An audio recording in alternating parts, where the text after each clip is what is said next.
बताएं, ये जो सिचुएशन हमारे यहाँ डेवलप हो गई है कि हम तो मांग रहे हैं पैसे कभी मिडल ईस्ट से कभी चाइना से और उधर भारत जो है वो क्वाड में अमेरिका ऑस्ट्रेलिया के साथ मिलके बराबरी की बात कर रहा है। उन्होंने आज तारड़ इस्लामाबाद आने में कामयाब होंगे अगर वो होते हैं तो तारड़ साहब इस्लामाबाद तो जो है ये तो शाम और इराक और लीबिया की तरह सिचुएशन बन जाएगी अगर इन्होंने बताएं, ये जो सिचुएशन हमारे यहाँ डेवलप हो गई है कि हम तो मांग रहे हैं पैसे कभी मिडल ईस्ट से कभी चाइना से और उधर भारत जो है वो क्वाड में अमेरिका ऑस्ट्रेलिया के साथ मिलके बराबरी की बात कर रहा है। उन्होंने आज तारड़ साहब वहां इंडो पैसिफिक इकोनॉमिक फोरम का जो बुनियाद रखती है और साथ में उन्होंने 13 ममालिक जो है उनको रखा है। तारड़ साहब, पाकिस्तान भी तो एक नेवल पार है। बात हो रही है जी कि हम इंडियन ओशन तक एक्सेस हमारी है, हमारी नेवी भी मजबूत है। तारड़ साहब, हमें क्या ये अच्छा ना होता कि हम मिडल ईस्ट से निकल के इंडियन ओशन की तरफ चलते हैं? वहां पे जितनी मजबूत इकोनॉमीज हैं, मलेशिया है, इंडोनेशिया है, उसके बाद हांगकांग, सिंगापुर, ये सारे जो ममालिक थे, इस तरह ऑस्ट्रेलिया, नीचे न्यूजीलैंड। तारड़ साहब, हम भी उसका हिस्सा बन जाते बजाय इसके कि हम सारा टाइम अफगानिस्तान देखें। उधर भारत जो है आज अमेरिका के साथ बैठ के तो मुस्तकबिल की बातें कर रहा है।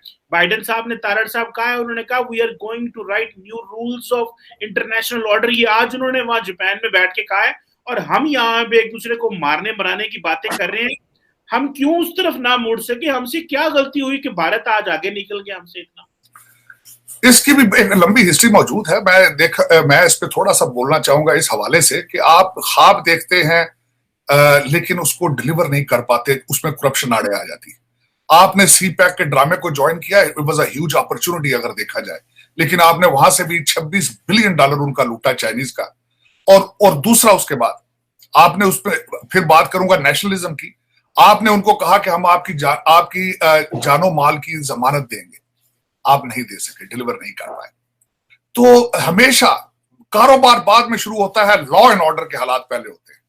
आज मैं ये पूछूंगा, अंडर गिवन सर्कमस्टांसेस, आज जो पाकिस्तान के हालात हैं, कोई फॉरेन इन्वेस्टमेंट के बारे में सोचा जा सकता है? लोग मैं कहता हूं फ्लाइटें बंद होने के चक्कर में जो इस वक्त जो हालात आपके हैं, सबसे पहले एयरलाइनें भागेंगी वहां से। आप बिजनेस की बात करते हैं, मैंने हालात पहले भी देख चुका हूं जब हालात पहले खराब थे। मैं एक दफा पाकिस्तान लैंड किया जब कादरी साहब कनाडा से लैंड कर रहे थे, इन्होंने कंटेनर धरना दिया था। मुझे पता है कि मैं कितने मील चल के एयरपोर्ट पहुंचा था उस वक्त, इस्लामाबाद एयरपोर्ट, फ्लाइट लेने के लिए टू गो टू अमेरिका। तो आप अपने आप को खुद ही एक पत्थर के दौर में आप लेके जाने के लिए तैयार हैं।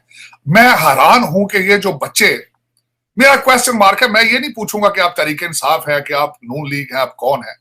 आपने जो एक हर बच्चे को के हाथ में माचिस पकड़ा दी है, चाहे किसी भी पार्टी के, जो कुछ भी है, क्या ये पाकिस्तान मुतहम्मल है इन चीजों के लिए? अफोर्ड कर सकता है ये सारा कुछ? और उसके बाद इसकी डायरेक्शन क्या है? अगर आप ये चाहते हैं, ठीक है, घराओ जलाओ, हम नहीं तो कुछ भी नहीं, लेकिन डायरेक्शन आपकी क्या है? मैं एक सेकंड के लिए सोचें, is that a solution for Pakistan? Khan साहब अगर आ जाते हैं उस्मान बुजदार के साथ, इज दैट अ सोल्यूशन? इनके पास आज तक इन्होंने कोई इकोनॉमिक पॉलिसी इंट्रोड्यूस कराई? शौकत तरीन साहब निकलते गए, उन्होंने सबसे पहले कहा था कि इनकी कोई इकोनॉमिक पॉलिसी नहीं थी। मैं हैरान हूं, पंजाब के अंदर आपके मेरे ख्याल है 21 आईजी या चेंज हुए, 7 चीफ सेक्रेटरी चेंज हुए। ये थी आपकी एडमिनिस्ट्रेशन। आपने किसी जलसे के अंदर अपनी गलती एडमिट नहीं की 3.5 साल की। आप फरिश्ते तो नहीं है, आपने बेवहा गलतियां की हैं, लेकिन आपने उसको एडमिट नहीं किया। तो आपकी मैं कहता हूं धरना भी हो जाए, मफलूज कर दें इस्लामाबाद, जला दें आप सारा कुछ, इज दैट अ सोल्यूशन? आप वापस आ जाते हैं as a prime minister, is that a solution for Pakistan? IMF का पैकेज मिल जाता है, is that a solution? You think you can pull the Pakistan out of it what you are going through? आप निकल पाएंगे? जो कंट्री इस वक्त डिवाइडेड है जिस तरीके से, आप इसको यूनाइट कर पाएंगे? आपने जो नफरतों के बीज बो दिए हैं, आप इसको कूल डाउन कर पाएंगे?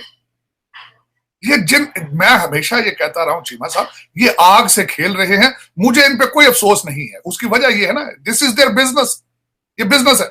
मेरी मुख्तदर हलकों से ये गुजारिश थी, जो स्टेट ऑफ पाकिस्तान है को बचाने के लिए कौन निकल रहा है बाहर इन सर्कमस्टांसेस के अंदर? मेरा क्वेश्चन है, कोई फर्दे वाहिद ऐसा आप मुझे बता दें जो सलाहियत रखता हो पाकिस्तान को लीड करके सेव करने की। कोई ऐसा इंस्टीट्यूशन बता दें। आपने खुद अपने क्वेश्चन में कहा खान साहब पेशावर जाके बैठ गए हैं, वो आधा मसले का हल तो वो है कि खान साहब अपने आप को देखें, वो उन्होंने अपनी राजधानी जो है वो पेशावर बना ली। लेकिन आधे मसाइल तो ये है। लेकिन ये मेरा इस वक्त टोटल जो फोकस्ड है दो चीजों पे, कि मुआशी आपके क्राइसिस जो हैं जिनको आप फेस करने लगे हैं, वो कौन उसमें से निकाल पाएगा? नून लीग है, पीटीआई है, पीएस पार्टी है, आपकी ब्यूरोक्रेसी है, किसके पास इसका सोल्यूशन है? None, zero. और आप मुसलसल सिर्फ और सिर्फ इस वक्त आप रिलाय किस पे कर रहे हैं कि वी आर एटॉमिक पावर और दुनिया हमें रेस्क्यू करेगी। आपकी आखिरी होप यही है, उसके ऊपर ख्वाब देखे जा रहे हैं कि शायद हमें दोबारा डॉलरों के कंटेनर कब आते हैं क्योंकि वी आर एटॉमिक पावर। लेकिन मेरे ख्याल में इस वक्त दुनिया खुद मफलूज है। कोविड की वजह से दुनिया की सारी इकोनॉमी इस वक्त स्लगिश है। शंघाई बंद पड़ा है इस वक्त। बिलावल भुट्टो साहब वहां लैंड नहीं कर सके। हालात उनके ये हैं, उनकी फैक्ट्रियां बंद पड़ी हैं और नाराज हैं आपसे वो चाइनीज। अमेरिकन इस वक्त खुद एमबीएस उनका फोन नहीं उठा रहा। उनके हालात अपने हैं। यूक्रेन के अंदर वो कुछ नहीं परफॉर्म कर पाए। अगर वो ताइवान पे स्टेटमेंट देते हैं तो फिर उसके व्हाइट हाउस 2 दिन माफिया मांगता रहता है उसमें। उनके अपने हालात ये। तो इन सर्कमस्टांसेस में आप देखते हैं कि आपके ऊपर डॉलरों के कंटेनर आएंगे आपके पास, आप because you are an atomic power. लेकिन ये मैं इस वक्त इतना कंफ्यूज और नर्वस खुद हूं वॉशिंगटन डीसी में बैठा, कोई सोल्यूशन नजर नहीं आ रहा इस वक्त। और नौज बिल्ला मैं किस तरह कहूं कि आपने सियासत को बिल्कुल सियासी पार्टी छोड़ के आपने मजहबी पार्टी बना ली है और आपने हक और बातिल की जंग। आज सियासी जंग नहीं है, ये हक और बातिल की जंग है। हक और बात वो कहते हैं जी कि हम मुसलमान हैं, नॉन मुसलमान, ये जिहाद है। आप उम्रा और हज करने ना जाए, पीटीआई के लिए काम करें, ये हज और उम्रे का सवाल है। जब आपने ये बना दी स्टोरी सारी, तो चीमा साहब आप आग से खेल रहे हैं, ये अच्छी बात नहीं है। I'm so embarrassed and I'm so worried about Pakistan situation कि इस वक्त कंटेनर और मेरा अफसोस के साथ एक कांस्टेबल जो है उसको शहीद किया गया है। वो पीटीआई के वर्कर लाहौर, उन्होंने अपने छत से उसको फायर करके मारा है। 5 बच्चों का बाप। कुछ अरसे से पेशावर जाके बैठ गए, उनको डर है कि हमें पकड़ ना लिया जाए और इस वक्त सुबह का देखा जा रहा है। तो आप कैसे देखते हैं, क्या इमरान खान साहब इस्लामाबाद आने में कामयाब होंगे? अगर वो होते हैं तो तार साहब इस्लामाबाद तो जो है ये तो शाम और इराक और लीबिया की तरह सिचुएशन बन जाएगी अगर इन्होंने अफरा तफरी और मार कुटाई की। आप क्या सिनेरियो खींचते हैं सर इस हवाले से?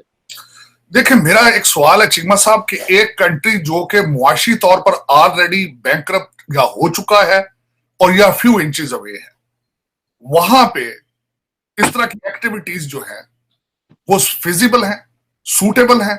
इस तरह की एक्टिविटीज करने वाले मुल्क के लिए वफादार है, मुल्क के पाकिस्तानी है, वो क्या चाहते क्या है?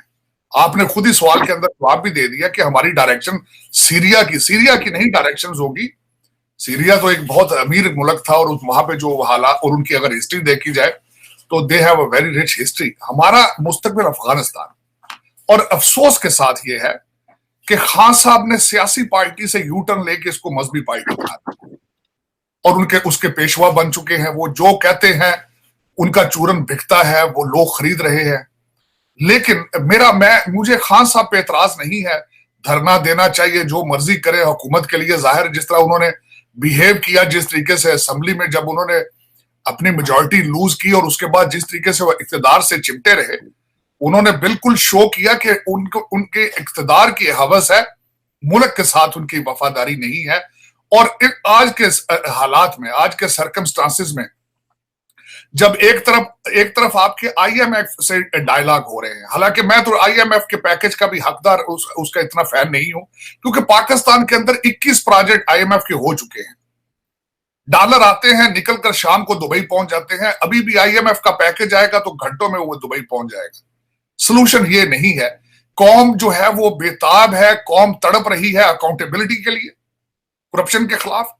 एक निजाम जो डिवाइडेड है, जो कि एक आपने रूलिंग एलीट बना ली है, गरीब से गरीब तर होता जाता है, अमीर तरीन होता जा रहा है। डिस्ट्रीब्यूशन ऑफ वेल्थ आपकी जो है वो उसका बैलेंस खराब हो चुका है। आप और ये आज की स्टोरी नहीं है चीमा साहब। इसमें इस पॉइंट पर पहुंचते पहुंचते आपको 70-74 साल की हिस्ट्री है करप्शन की, मिसमैनेजमेंट की, नेशनलिज्म का फुकदान होने की। लेकिन जो आज आपने कहा है कि कंटेनर्स और जिस तरीके से जो आज सुबह मैं उठा हूं तो मैंने देखा है कि जेलम के पुल को वहां पे रोकने की कोशिश की जाएगी और दूसरा अटक के पुल के ऊपर रोकने की कोशिश की जाएगी। और इन सर्कमस्टांसेस में कि जब कंट्री के अंदर पहले ही एक मुआशी बहरान है, इस वक्त आप मजीद अपने टूटा फूटा बिजनेस आपका रह चुका है उसको मफलूज करेंगे, और IMF के साथ जो आपकी डायलॉग चल रहा है उसके ऊपर क्या इंपैक्ट होगा। ये सारी चीजें अगर देखी जाए तो आपने बिल्कुल कहा है, आपकी डेस्टिनेशन इज अफगानिस्तान और सोमालिया। और जिस तरीके से कंट्री डिवाइडेड है बेसिकली ऑलमोस्ट, मैं इसको सियासी तो नहीं कहूंगा, अब तो अमर पे मारूफ की बात है, हक और बातिल की जंग शुरू हो चुकी है, ये सियासी जंग नहीं है।